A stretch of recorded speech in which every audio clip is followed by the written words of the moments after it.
Hello everyone, welcome to let's study YouTube platform. हम UP triple S C PT का preparation कर रहे हैं, जिसका हमने कल एक लेक्चर लिया था भूगोल का। आज हम भूगोल से संबंधित जो भी महत्वपूर्ण टॉपिक और हैं उसको जो बचे हुए हैं उसको आज हम पूरा कंप्लीट करेंगे। ये हमारा सामान्य जागरूकता से भी जो क्वेश्चन बनेंगे जो 10 नंबर का आएगा और भूगोल से 5 नंबर का आएगा, उसमें ये जो भी हमारे टॉपिक बच रह गए थे उसको हम इस क्लास में पूरा कवर करेंगे। तो चलिए फिर हम स्टार्ट करते हैं, देखते हैं इसमें हम कौन कौन सा टॉपिक आज देखेंगे। जलप्रपात, राष्ट्रीय राजमार्ग, ठीक है। उसके बाद बंदरगाह देखेंगे। अगला टॉपिक हम पढ़ेंगे राष्ट्रीय उद्यान, ठीक है। फिर उसके नदियों के किनारे बसे कौन कौन से शहर हैं तथा नदियों के बारे में क्या क्या इंपॉर्टेंट है उसको देखेंगे। फिर जैव विविधता देखेंगे, ऊर्जा के स्रोत क्या हैं, सौर मंडल को देखेंगे, वायुमंडल को देखेंगे, पर्यावरण प्रदूषण देखेंगे और इन सबसे कैसे इंपॉर्टेंट क्वेश्चन बनते हैं किस टाइप का उसको हम पढ़ेंगे। तो चलिए फिर हम पहला टॉपिक स्टार्ट करते हैं, जलप्रपात। जलप्रपात उस स्थल को कहते हैं जहाँ से नदी का पानी पहाड़ की चट्टान से भूमि पर नीचे गिरता है, ठीक है। जैसे ऊंचाई से जब नीचे पानी गिरता है उसी को क्या कहा जाता है, जलप्रपात कहा जाता है। ये पेट के एग्जाम में इससे क्वेश्चन बने हुए हैं, इस वजह से हम जो इंपॉर्टेंट है उसको हम पढ़ लेते हैं, ठीक है। पहला है जोग या गरसोप्पा या महात्मा गांधी जलप्रपात, ठीक है। ये शरावती नदी पे है, कहाँ, कर्नाटक में, ठीक है। उसके बाद ये कितना ऊँचा है, 253 मीटर ऊँचा, ठीक है। धुआंधार जलप्रपात ये नर्मदा नदी पे है, जबलपुर में। कुचकल जलप्रपात वराही नदी पर है, ये सबसे ऊंचा है, 455 मीटर, ठीक है। तो एग्जाम में ये पूछा हुआ क्वेश्चन है कि कौन सा जलप्रपात सबसे ऊंचा है, तो कुचकल जलप्रपात। और कहाँ पे है, वराही नदी पे है ये, ठीक है। दूध सागर ये गोवा में है, मांडवी नदी पर। हुंडरू जलप्रपात स्वर्ण रेखा नदी पर है, झारखंड में। चुलिया जलप्रपात चंबल नदी पर है, राजस्थान में। एन्ना जलप्रपात नर्मदा नदी पे है, मध्य प्रदेश में। शिव समुद्रम जलप्रपात कावेरी नदी पर है, ठीक है। इतना हमको ये तैयार हो गया। एक और है, देख लीजिए, याद एग्जाम में पूछ लेता है, कपिलधारा, ठीक है। ये किस नदी पे है, नर्मदा नदी पर, एमपी में, ठीक है। और हमारा क्या रहेगा, पुनासा एक पूछ लेता है, याद रख लीजिएगा, पुनासा जलप्रपात, ठीक है। और ये पुनासा जलप्रपात कहाँ पे है, चंबल नदी पे, राजस्थान में, ठीक है। ये हमारा रह गया था, ये देख लीजिए, धुआंधार हमने पढ़ लिया, नर्मदा नदी पर है, जबलपुर में। एन्ना पड़ा, नर्मदा नदी मध्य प्रदेश में है। शिव समुद्रम है, कावेरी नदी पर, ठीक है। दूध सागर मांडवी नदी पे, ये पिछली बार एग्जाम में पूछा हुआ है। अब एक और देख लीजिए, चित्रकूट है, चित्रकूट जलप्रपात है, ये कहाँ पे है, इंद्रावती नदी, इंद्रावती नदी पर है। इसको भारत का नियाग्रा कहा जाता है, ठीक है, भारत का नियाग्रा। तो ये हमारे थे इंपॉर्टेंट जलप्रपात, ठीक है। चलिए हम अगला टॉपिक देखते हैं, राष्ट्रीय राजमार्ग। अगला टॉपिक हमारा है राष्ट्रीय राजमार्ग। इसमें हम एक क्वेश्चन और देख लेते हैं। राष्ट्रीय राजमार्ग में राजमार्ग का जनक अगर एग्जाम में पूछ लेता है कि राजमार्ग का जनक, तो कौन थे, अशोक, ठीक है। और शेरशाह सूरी मार्ग कौन सा, यानी H1, जिसको जीटी रोड को किसने बनवाया था, शेरशाह सूरी ने बनवाया था। इसमें नेशनल हाईवे फर्स्ट और नेशनल हाईवे 2, ठीक है, यानी H1 और यानी H2 दोनों शामिल है, ठीक है। भारत का सबसे बड़ा राजमार्ग परियोजना कौन सा है, स्वर्णिम चतुर्भुज परियोजना है, जिसमें दिल्ली, मुंबई, चेन्नई और कोलकाता शामिल है, ठीक है। तो एग्जाम में पूछ लेता है ऐसे कि भारत का सबसे बड़ा राजमार्ग परियोजना कौन सा है, तो याद रखिए रहेगा स्वर्णिम चतुर्भुज परियोजना। और इसमें कौन शामिल है, दिल्ली, मुंबई, चेन्नई और कोलकाता, ठीक है। तो इसमें ऑप्शन कभी कभी दे देगा कि दिल्ली मतलब इसमें से 3 दे देगा, एक अलग दे देगा और पूछ लेगा कि इनमें से स्वर्णिम चतुर्भुज परियोजना में कौन शामिल नहीं है, ठीक है। तो आप लोग दिल्ली, मुंबई, चेन्नई, कोलकाता याद रखिएगा, ठीक है। पूर्व पश्चिम गलियारा पोरबंदर से सिलचर तक होता है, ठीक है। उत्तर दक्षिण गलियारा श्रीनगर से कन्याकुमारी तक, ठीक है। और ये जो पूर्व पश्चिम गलियारा है और उत्तर दक्षिण गलियारा है, ये दोनों एक दूसरे को कहाँ पर काटते हैं, झांसी में। तो ठीक है, ये याद रखिएगा, इंपॉर्टेंट है, क्योंकि एग्जाम में पूछा हुआ है कि पूर्व पश्चिम गलियारा और उत्तर दक्षिण गलियारा दोनों एक दूसरे को कहाँ पे काटते हैं, तो झांसी में, ठीक है। भारत का सबसे लंबा सड़क कौन सा है, NH-44 है, ये श्रीनगर से कन्याकुमारी तक चलता है और 4112 किलोमीटर, ठीक है। यह टोटल 13 राज्यों से होकर जाता है। तो एग्जाम, फिर चलिए अगला क्वेश्चन हम देख लेते हैं। भारत का सबसे ऊंचा सड़क लेह मनाली मार्ग है, ठीक है।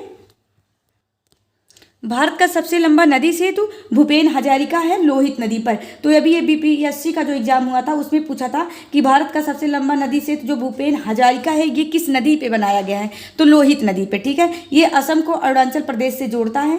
भारत का सबसे लंबा एक्सप्रेसवे आगरा और लखनऊ एक्सप्रेसवे है, ठीक है। तो एग्जाम में ऐसे पूछ सकता है कि भारत का सबसे लंबा एक्सप्रेसवे कौन सा है, तो आगरा लखनऊ एक्सप्रेसवे है। भारत का सबसे चौड़ा एक्सप्रेसवे कौन सा है, दिल्ली मेरठ एक्सप्रेसवे है। भारत में सबसे ज़्यादा राज्य मार्ग कहाँ पे है, तो सबसे ज़्यादा महाराष्ट्र में है, उसके बाद कर्नाटक में है, उसके बाद गुजरात में है। तो याद रखिए रहेगा, भारत में सबसे ज़्यादा राजमार्ग कहाँ पे है, महाराष्ट्र, उसके बाद कर्नाटक, उसके बाद गुजरात, ठीक है। फिर हम देख लेते हैं राष्ट्रीय जल मार्ग, जिसको हम कहते हैं नेशनल वाटरवे, ठीक है। ये अब देखिए इसमें कुल टोटल कितने जल मार्ग हैं, 6 हैं। NW1 यह सबसे लंबा है, हल्दिया से इलाहाबाद तक। ये कहाँ किस नदी पर है, गंगा नदी पर, ठीक है। Total 1620 kilometre. ये सबसे, तो एग्जाम में ऐसे पूछ लेगा कौन सा राष्ट्रीय जलमार्ग सबसे लंबा है, तो नेशनल हाईवे फर्स्ट है और ये हल्दिया से इलाहाबाद तक का है, गंगा नदी पर, ठीक है। NW2 ब्रह्मपुत्र नदी पर, NW3 केरल नदी पर, NW4 कहाँ पे, पुडुचेरी में, ठीक है। अगला टॉपिक हम देखते हैं बंदरगाह। प्रमुख रूप से कितने बंदरगाह हैं, 13 बंदरगाह प्रमुख रूप से हैं भारत में, लेकिन तो लगभग कितने हैं, अगर छोटे छोटे बंदरगाह देखें तो लगभग कितने हैं, 250 हैं, ठीक है। और सर्वाधिक छोटे बंदरगाह कहाँ हैं, महाराष्ट्र में लगभग में 53 है। लेकिन तो भारत में 13 बड़े बंदरगाह हैं जो केंद्र सरकार के अधीन है, ठीक है। तो हमको यही 13 याद रखना है, ठीक है। तो चलिए सब पहले हम देख लेते हैं, सबसे बड़ा बंदरगाह कौन सा है, मुंबई बंदरगाह। सबसे पुराना बंदरगाह है चेन्नई बंदरगाह। ये मुर्मुगोवा बंदरगाह कहाँ है, गोवा में।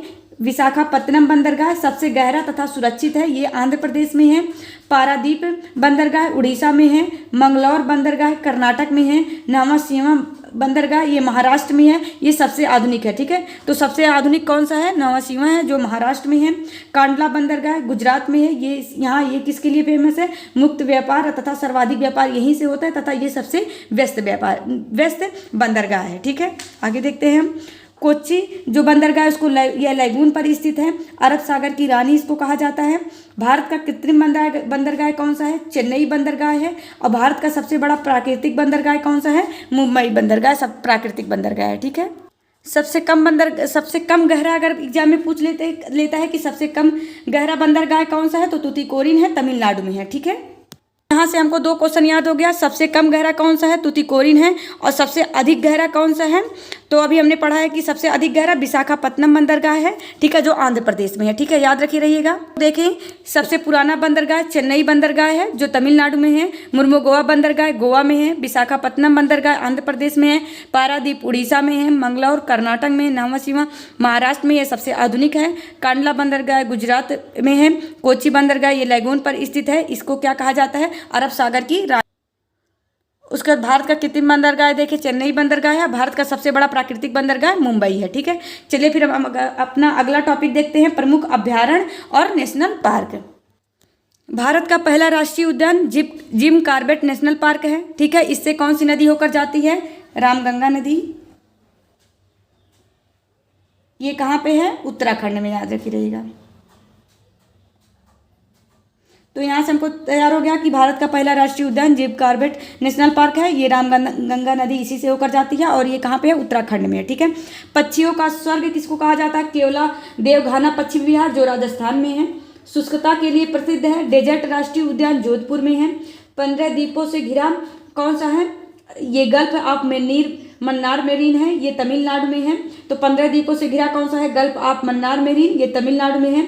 फूलों के लिए प्रसिद्ध है, चमोली राष्ट्रीय उद्यान उत्तराखंड में है। तो यहाँ से हम क्या क्या देख लिए, भारत का पहला राष्ट्रीय उद्यान जिम कॉर्बेट नेशनल पार्क, पक्षियों के लिए स्वर्ग केवला देवघाना पक्षी विहार राजस्थान में है। शुष्कता के लिए प्रसिद्ध डेजर्ट राष्ट्रीय उद्यान जोधपुर में है। 15 द्वीपों से घिरा गल्फ ऑफ मन्नार मेरीन है, तमिलनाडु में है, ठीक है। फिर हमने देखा फूलों के लिए प्रसिद्ध चमोली राष्ट्रीय उद्यान उत्तराखंड में है। फिर देखते हैं कि कस्तूरी मृग कहाँ पे पाया जाता है, दचग्राम राष्ट्रीय उद्यान में, जम्मू कश्मीर में है। याद रखे रहेगा। ये देखिए, ये भी देखिए रहेगा कि दक्षिग्राम राष्ट्रीय उद्यान जम्मू कश्मीर में है, यहाँ पे कस्तूरी मृग पाए जाते हैं। बब्बर शेर और एशियाई शेर के लिए फेमस है। गिर राष्ट्रीय उद्यान गुजरात में है, तो गिर से देखिए, गिर से गुजरात, और बब्बर शेर और एशियाई शेर यहाँ पे पाए जाते हैं, ठीक है। एक सींग वाले गैंडे के लिए फेमस है। काजीरंगा राष्ट्रीय उद्यान असम में है। यहाँ पे देखिए एग्जाम में ऐसे क्वेश्चन बनता है कि एक सींग वाला गैंडा किस राष्ट्रीय उद्यान में पाया जाता है, तो काजीरंगा राष्ट्रीय उद्यान में, और ये कहाँ पे है, असम में है। हाथी के लिए है पेरियार, केरल में है जो, और बांदीपुर कर्नाटक में है, ठीक है। तो ऐसे भी एग्जाम में पूछ लेगा कि बांदीपुर राष्ट्रीय उद्यान कहाँ है, तो कर्नाटक में। पेरियार कहाँ है, तो केरल में। और हाथी के लिए कौन सा फेमस है, तो पेरियार और बांदीपुर, ठीक है। जंगली गधों के लिए कच्छ का रण राष्ट्रीय उद्यान, ये गुजरात में है। ये एग्जाम में ये पेट में बना हुआ क्वेश्चन है कि जंगली गधे कहाँ पाए जाते हैं, तो कच्छ के रण में, और कच्छ का रण कहाँ है, गुजरात में है, ठीक है। बाघ तथा शेर ये कहाँ, रणथंभौर राजस्थान में पाए जाते हैं, जो रणथंभौर राष्ट्रीय उद्यान है। जैव विविधता के लिए आगे देखते हैं हम, एक मिनट। जैव विविधता के लिए कौन सा है, शांत घाटी केरल में है। तो एग्जाम में ये भी पूछा है कि शांत घाटी कहाँ पे पाया जाता है, केरल में है। और ये कहाँ, केरल के पश्चिमी घाट के साइड में पाया जाता है शांत घाटी, और ये जैव विविधता के लिए एकदम फेमस है। इसी को साइलेंट वैली भी कहा जाता है, ठीक है। ओलिव रिडले कछुआ तथा घड़ियाल ये कहाँ पे है, भितरकनिका उड़ीसा में। तो एग्जाम में पूछा हुआ क्वेश्चन है कि ओलिव रिडले तथा कछुआ का संरक्षण कहाँ पे किया जाता है, भितरकनिका जो है उड़ीसा में। टाइगर स्टेट मध्य प्रदेश को कहा जाता है। सफ़ेद बाघ के लिए बांधवगढ़ राष्ट्रीय उद्यान मध्य प्रदेश में फेमस है। तो एग्जाम में ऐसे पूछ लेगा कि सफ़ेद बाघ किस राष्ट्रीय उद्यान में पाए जाते हैं, बांधवगढ़ राष्ट्रीय उद्यान में मध्य प्रदेश में, ठीक है। तो यहाँ से हम इंपॉर्टेंट जो नेशनल पार्क के बारे में इसको देख लिए। चलिए फिर हम आगे देखते हैं। डम्फा राष्ट्रीय उद्यान अरुणाचल प्रदेश में है। भारत का सबसे बड़ा राष्ट्रीय उद्यान हिमिस राष्ट्रीय उद्यान है, जो कहाँ पे है, जम्मू और कश्मीर में है। तो एग्जाम में ये भी पूछा हुआ क्वेश्चन है कि भारत का सबसे बड़ा राष्ट्रीय उद्यान कौन सा है, हिमिस जम्मू और कश्मीर में है। उसके बाद हम देखते हैं कुछ लोगों को कुछ कहा जाता है, इंपॉर्टेंट चीज़ें हैं, इसको देख लीजिए। डॉल्फिन मैन ऑफ इंडिया किसको कहा जाता है, रविंद्र सिन्हा को। Tiger man of India Kailash Sankhla को कहा जाता है। Ice man of India Chewang Norphel को कहा जाता है। Bird man of India Salim Ali को कहा जाता है। Water man of India Rajendra Prasad. तो इसको एक बार दोहरा लीजिए। Dolphin man of India Ravindra Sinha, tiger Kailash Sankhla, ice man of Chewang Norphel, bird man कहा जाता है सलीम अली को, वाटर मैन कहा जाता है राजेंद्र प्रसाद को, ठीक है। अब चलिए हम लोग देख लेते हैं उत्तर प्रदेश में क्या फेमस है, क्योंकि हमको यूपी का एग्जाम देना है। तो दुधवा नेशनल पार्क लखीमपुर खीरी में उत्तर प्रदेश में है। चंद्रवा राष्ट्रीय अभ्यारण्य चंदौली में है, यूपी में। लाख बहोसी पक्षी विहार कहाँ पे है, नवाबगंज उन्नाव में। लायन सफारी इटावा, ठीक है। तो एग्जाम में से पूछ लेगा कि लायन सफारी कहाँ पे है, तो इटावा में।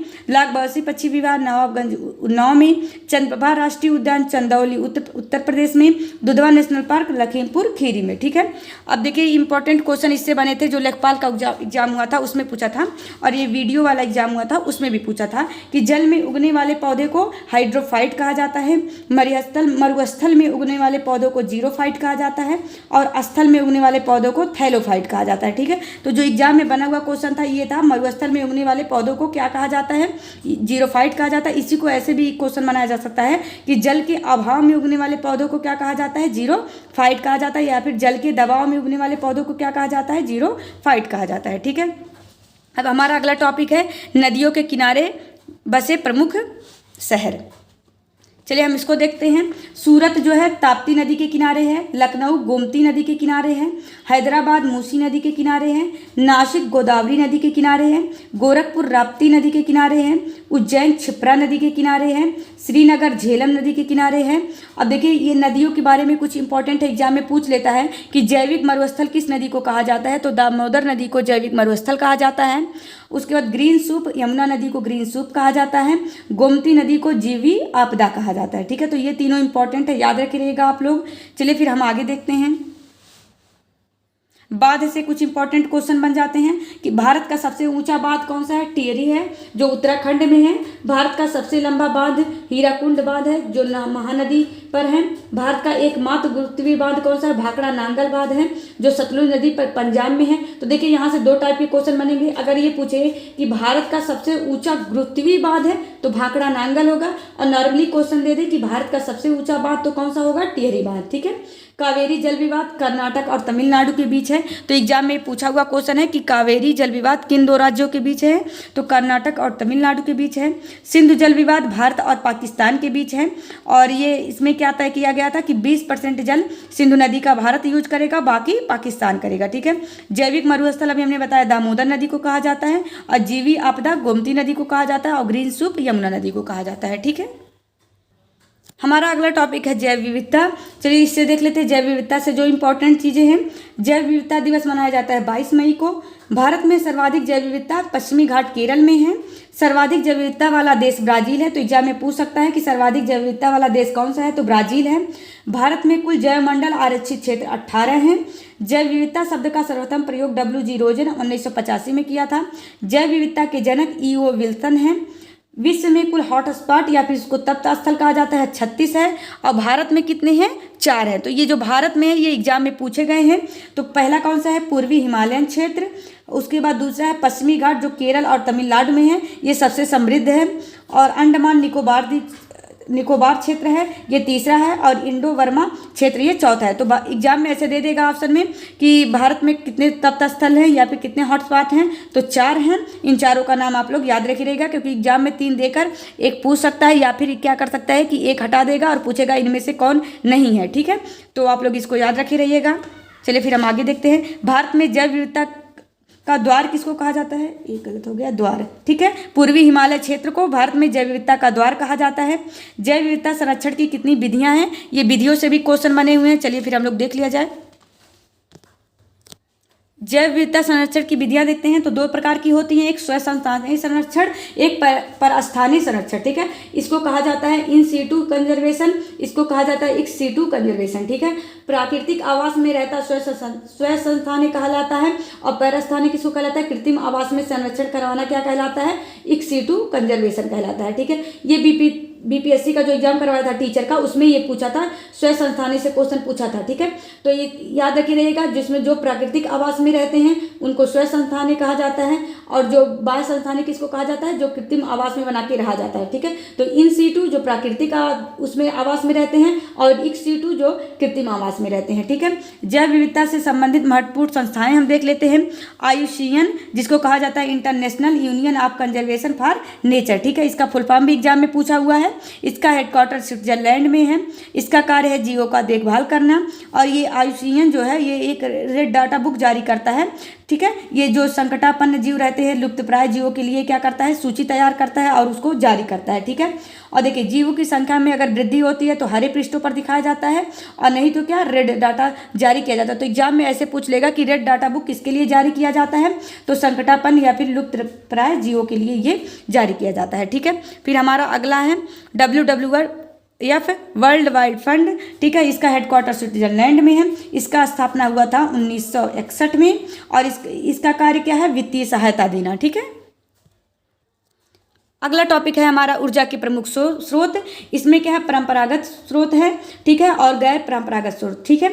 जो प्रयोग के पश्चात समाप्त हो जाते हैं उन्हें परंपरागत स्रोत कहा जाता है। इनका अन्य नाम है अनवीकरणीय ऊर्जा, क्षयशील, अवैकल्पिक ऊर्जा, ठीक है। इसमें जैसे आते हैं, अगर हम परंपरागत में देखेंगे तो प्राकृतिक गैस, पेट्रोल, कोयला, डीजल, आणविक ऊर्जा जैसे जो यूरेनियम, थोरियम, इन सब के द्वारा जो उत्पन्न किया जाता है, ये सब क्या कहलाते हैं, अनवीकरणीय ऊर्जा के स्रोत। अर्थात ये क्या होंगे, अगर एक बार इनको हम प्रयोग कर लेंगे तो ये क्या हो जाएंगे, समाप्त हो जाएंगे, ठीक है।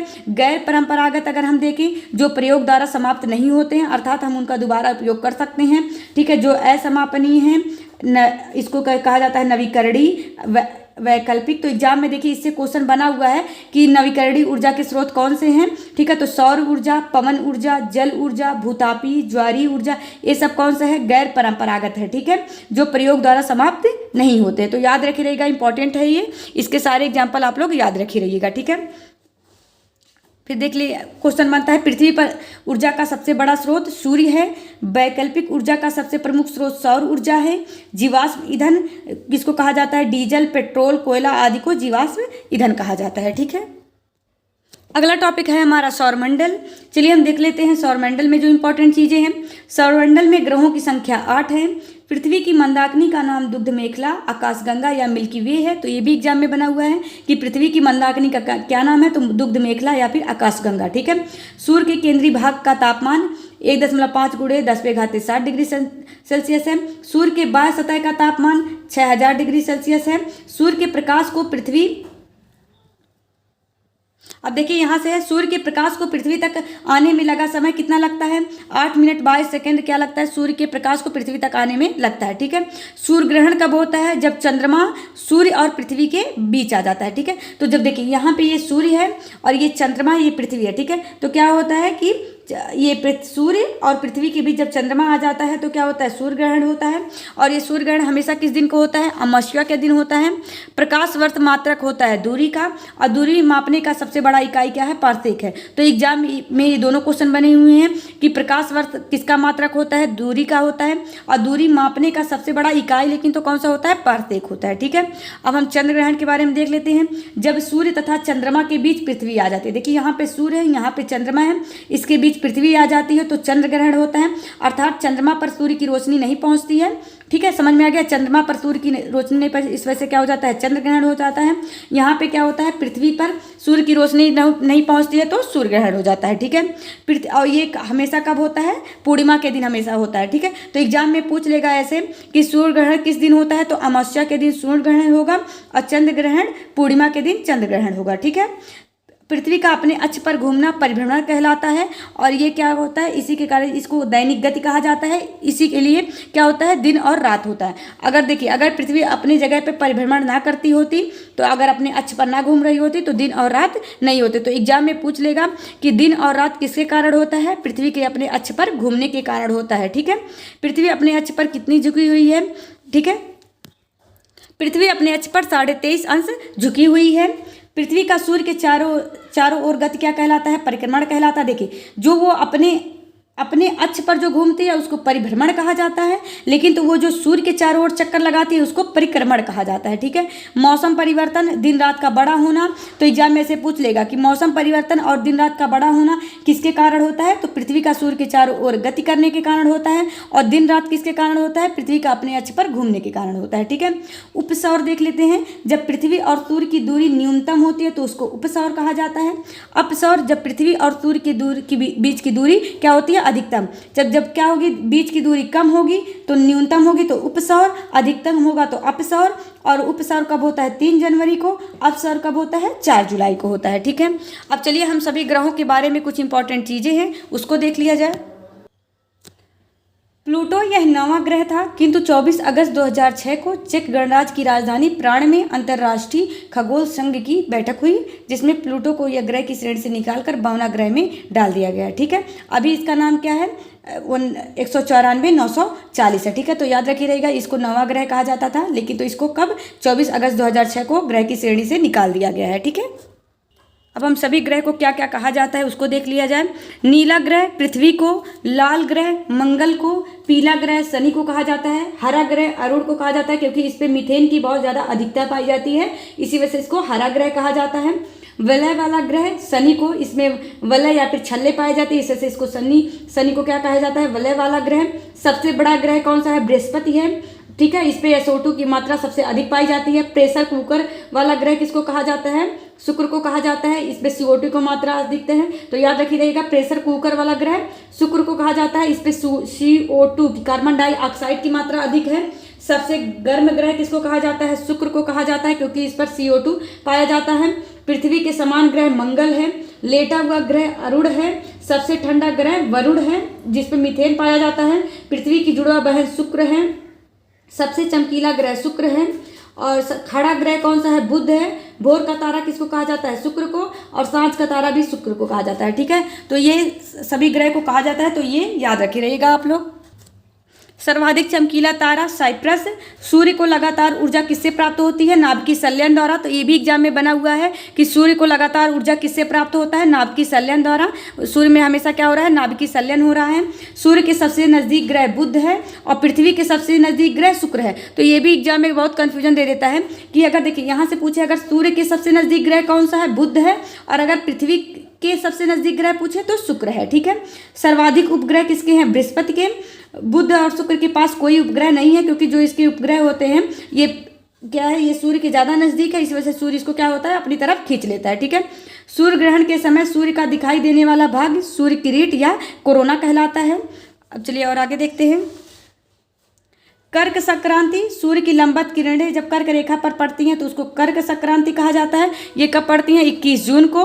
मकर संक्रांति मकर रेखा पर 22 दिसंबर को पड़ती हैं तो उसको मकर संक्रांति कहा जाता है। कि क्या होता है, मकर रेखा पर सूर्य की लंबवत किरणें पड़ती हैं। ठीक है, इस पे समझ में आ गया। मकर रेखा पर उसको कब पड़ती हैं, 22 दिसंबर को। विषुव किसे कहा जाता है, जब सूर्य की लंबवत किरणें विषुवत रेखा या भूमध्य रेखा पर पड़ती हैं तो ये कब पड़ती हैं, 21 मार्च को। इसी को क्या कहा जाता है, विषुव कहा जाता है। तो याद रखिए रहिएगा कि ये जो सूर्य की लंबवत किरणें होती हैं कर्क और मकर रेखा पर केवल एक बार पड़ती हैं, और विषुवत रेखा पर या फिर भूमध्य रेखा पर कितनी बार पड़ती हैं, 2 बार पड़ती हैं। एक बार इसको समझ लीजिए, जैसे मान लीजिए ये भूमध्य रेखा है, ठीक है, ऊपर हमारा कर्क रेखा है और ये क्या है, नीचे मकर रेखा है। ठीक है, अब देखिए सूर्य यहाँ से मान लीजिए स्टार्ट किया चलना, सूर्य पहुँचते पहुँचते पहुँचते पहुँचते यहाँ पहुँचेगा, फिर पहुँचते यहाँ पहुँचेगा।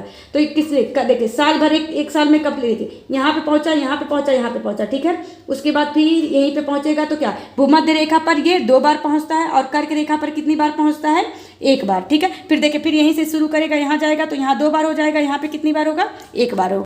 देखिए क्या होता है, ये भूमध्य रेखा से स्टार्ट करता है, फिर ये कर्क रेखा पर जाता है, फिर कर्क रेखा से यहीं से फिर वापस लौट जाता है, फिर ये भूमध्य रेखा पे पहुंचता है, फिर मकर रेखा पे। ठीक है, तो ये क्या हो जाता है, साल भर में केवल 1 बार पड़ता है कर्क रेखा और मकर रेखा पर, और भूमध्य रेखा पर कितनी बार पड़ता है, 2 बार लंबवत किरणें पड़ती हैं। ठीक है, तो ये दोनों याद रखे रहिएगा।